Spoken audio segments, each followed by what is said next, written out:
Good morning. I need to finish yesterday's presentation on the geeks. So I'm going to start with architecture. Many of you already saw this, so if that's the case, you can fast forward or just watch, listen, and take notes. So as we talk about our Greek civilization, we talk about their contributions. We need to talk about a lot of their architectural contributions. As I said yesterday in many classes, governmental buildings to this day are still built in the Greek model, with the columns out front, entrances facing cardinal directions, north, south, east, west, and often different entrances meant different things in the ancient Greek Empire. Three different columns that the Greeks contributed. They are basically called Doric columns, Ionic columns, and Corinthian columns, depending on whether you came from the city of Corinth, Doria, or Ionia. And so those columns were all developed to help the Greeks build taller buildings, larger buildings without these ginormous walls like a fortress. The columns allowed them to build taller buildings, also with those directional entrances, but then also with the uniform shape. There was a ratio of length of a building to width of a building and how everything had to correlate to each other. So that was certainly an important component. The Greek military was certainly a unique innovation. We talked yesterday about the fact that one Spartan soldier was worth 200 Athenian soldiers. Well, what happened is the Athenians developed a new strategy that changed that ratio a little bit. And a lot of their innovations were still used for Western civilization later. The picture you see here is what we call a phalanx. This was an innovation by the Greeks, which allowed the guys up front who have the pike sticking straight out. Their pike is sticking out about 15 feet. The guys in the row behind them sticking out about 12 feet. The guys in the row behind them about 9 feet.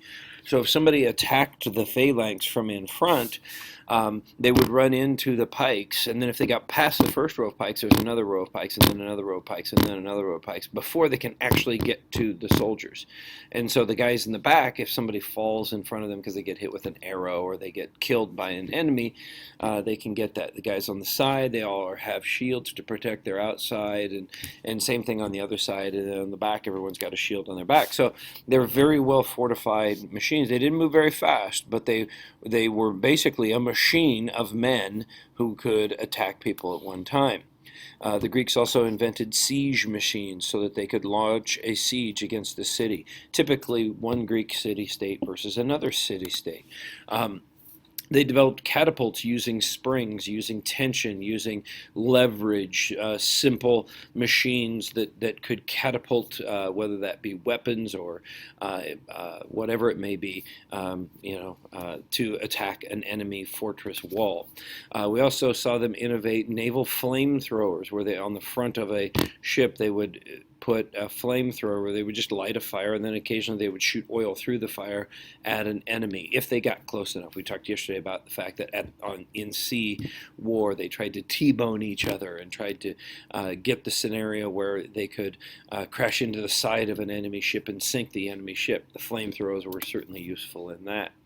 The Olympics were originally invented as a form of entertainment during the holiday to celebrate Zeus's birthday.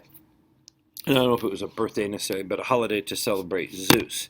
And what they did is they used the Olympics as a form of entertainment for the gods. The picture you see here was a long jumper, and what they would do is you can see in their hands they're carrying weights, significant weights, and they would run, and then they would throw the weights forward and carry themselves. And they could long jump 35, 40 feet. Today, a long jumper can jump about 25 feet. But because they had these extra weights, they would use the weights, and when they got midair, they would release the weights, and then they would keep on flying as far as they could. So, the Olympics were a different brand of sport then. They were more about entertainment than they were about competition. Back then, if you lost, you died.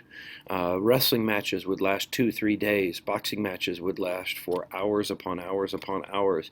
And the boxers would wrap their hands in cloth, dip their hands in honey or something sticky.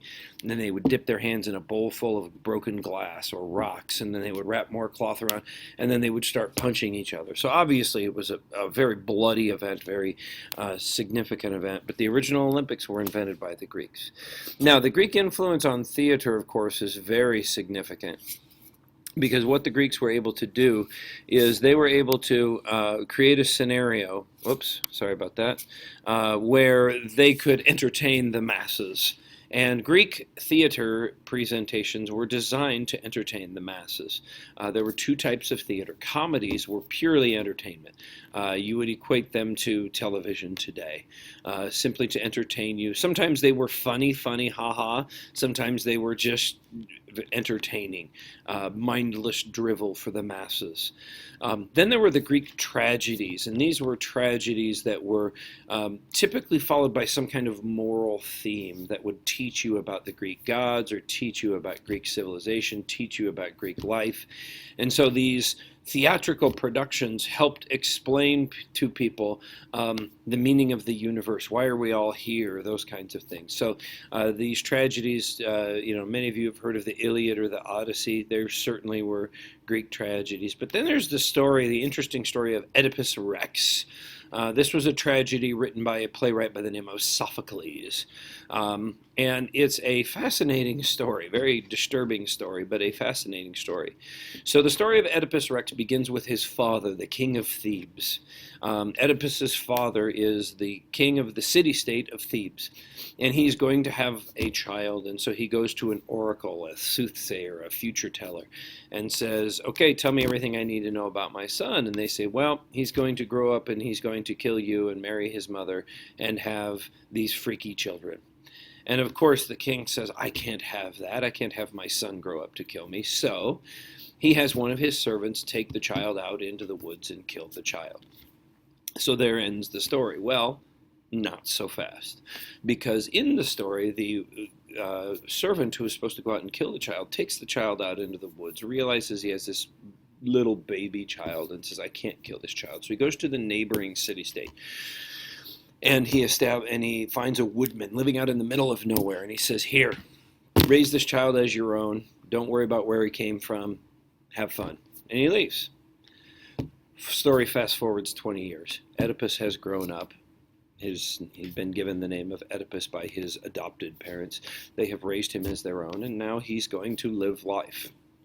Well, one day he's out working in the woods with his father, and he's hauling a bunch of lumber or a bunch of wood to the village.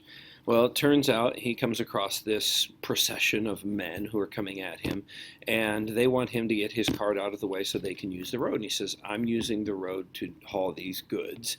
Leave me alone. They get into a fight, and he kills all of the men that are there. He continues to take his wood into the city-state of Thebes, where the city-state of Thebes has been taken over by a sphinx. This is where the story gets kind of weird. So a sphinx has taken control of the city of Thebes and plunged it into darkness. Well, the sphinx is going to control the city-state of Thebes until someone can answer the riddle. And the riddle is very simple. What walks on two legs in the morning what walks on four legs in the morning, two legs in the afternoon, and three legs at night? Are you thinking of the answer? And Oedipus comes up with the solution. And he says, man. When he's a child, he crawls on all four. When he's an adult, he walks on two legs. When he's an old man, he has a cane and he walks on three. And so the Sphinx leaves Thebes. Oedipus is considered a hero, and they don't know what happened to their king, so they make Oedipus their king. Oedipus then marries the queen, has children with the queen, and rules greatly in the city-state of Thebes. Well then, of course, the story takes a twist when Oedipus realizes the man he got in a fight with in the woods and killed was his father. He has, in fact, married his mother and produced children with his mother. When he finds out that he's produced children with his own mother, he grabs a brooch off of her dress and he stabs his own eyes out and blinds himself because he never wants to look upon his bastardized children again. And he lives the rest of his life a blind man taken care of by his horrible, awful, genetic, freaky children. And thus ends the story of Oedipus. So now you know why they are called tragedies. Now, of course, the moral of the story is very simple. You can't beat your fate. Your fate is your fate. The gods have determined what's going to happen in your life. And if you try to change that fate, Nothing good is going to happen. You're going to fulfill your fate. If Oedipus would have simply been raised by his own father and mother, the king of Thebes, the queen of Thebes, he may have never killed his father. He may have lived a very good life. But because the father of Oedipus acted the way he did, that changed the fate.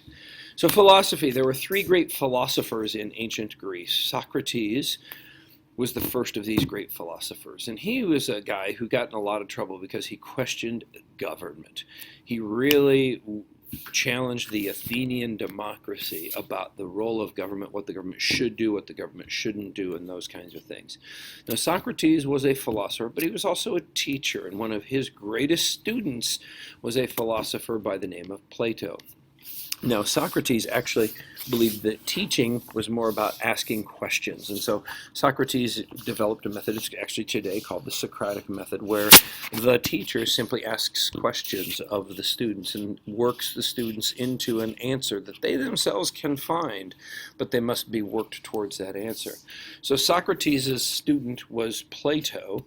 Plato talked a lot about morality and why be good. Plato really helped people understand what's the benefit of being a good person. Beyond religious reasons, what's the philosophical justification for being good? Plato also became a teacher, and he had a student by the name of Aristotle. Aristotle was the father of logic, the cause and effect relationship of the universe. If I punch somebody in the face, they will punch me back. Aristotle explained the fact that you can logically figure that out without actually punching someone in the face. You can use logic, talk about cause and effects. Now, Aristotle also was a teacher. His student was a guy by the name of Alexander the Great. Alexander the Great was of Macedonia, the son of Philip II, the guy who united all of the Greeks under his control. Alexander was a brilliant military leader, had a phenomenal run as the ruler of Greece, conquering virtually the entire known world. He conquered an empire that stretched into India, stretched into the Middle East, conquered most of North Africa, all in about 3 to 5 years. He was a brilliant military strategist, but he also had a problem in that he really liked to party. And so when he was about 21, 22 years old, I forget how old he was very young, he was poisoned and killed. Or probably poisoned. I shouldn't say he was poisoned. He was probably poisoned, and he died at a very young age. But at the peak of his empire, you can see his empire here, that stretched from Macedonia. Oops, that says Alexander conquered the Persian Empire. That's the first line there. He conquered most of Egypt, the Egyptian Empire at the time, much of Turkey, all of Iran, what was then known as the Persian Empire, into Pakistan, into India. He even conquered into China, ventured into China.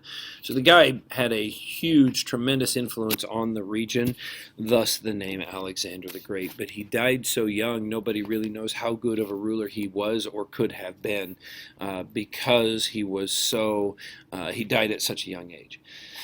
So there you have the geeks. They are a powerful, influential group. Once Alexander dies, their influence really starts to wane because, of course, there's a rival to the west, the Romans, who are starting to rise up and become a very significant rival, if you will, of the Greeks, and will eventually overthrow the Greeks for dominance in the region throughout the Mediterranean and in Europe. Glad you got to see everything here. I got it all done in 15 minutes, so I will see you on Monday morning or on Wednesday. Have a nice day.